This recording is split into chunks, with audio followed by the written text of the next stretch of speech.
भाभी भाभी मिठाई मिठाई ई कौन है खुशी में देवर जी?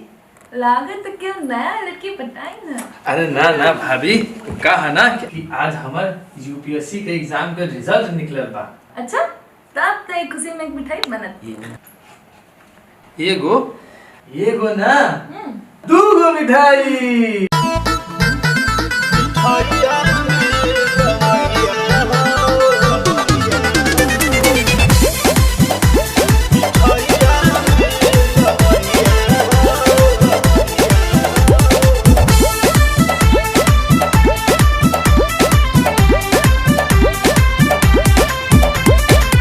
आधीरे रतिया के हउए बतिया भरता पीस करी हैया ए राजा बद के मारी खुलल साया साड़ी उठ दगद है दैया देवरे खिया वालस बुला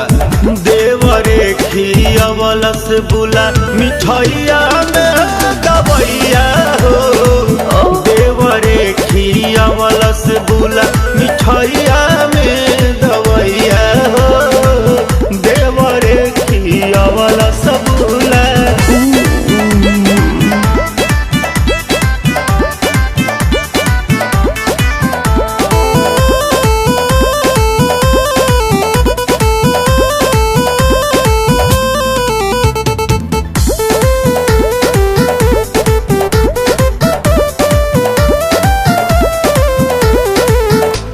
कैला बहाला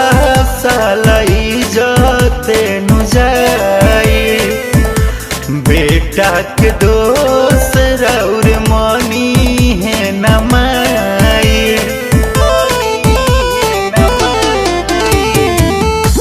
कैला बहाला सालाई जते नु जाई कि बेटा के दोस्त रौर मनी है नमाई कहिले सहजे कपाल हम नाचे अगले या बताऊं भैया देवरे खिया वालस बुला देवरे खिया वालस बुला मिठाइया में दबैया हो देवरे खिया वालस बुला मिठाइया में दबैया हो देवरे खिया वाला सबूला।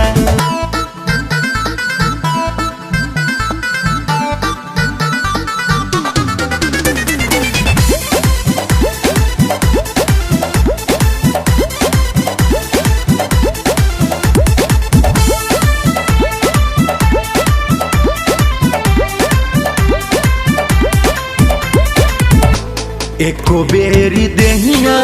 से न कैलस बरियारी राम जाने कैसे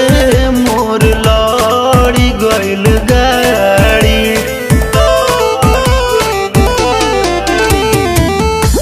एको बेरी देहिया से न कैलस बरियारी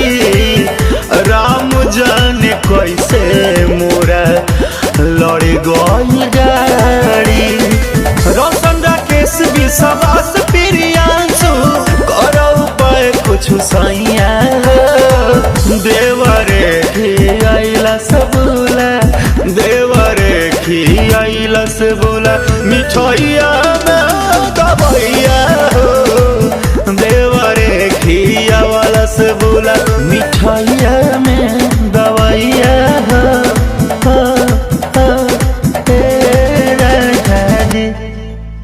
अरे हिया मगहिया मैंने जगहिया गाड़ दे बहु झंडा चली गई नौकरी करे बलमु तू सूरत रतिया में रोजे तोहर परता जरूरत कवन शोभतिन के फोटो धरे लसिहाने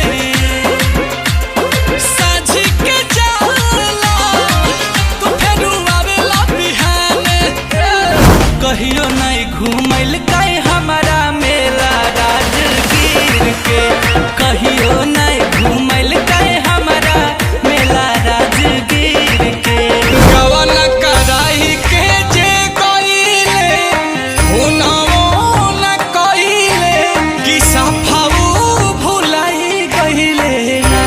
सखी रे बसी गईले पिया परदेसवा बेदर्दी घरवा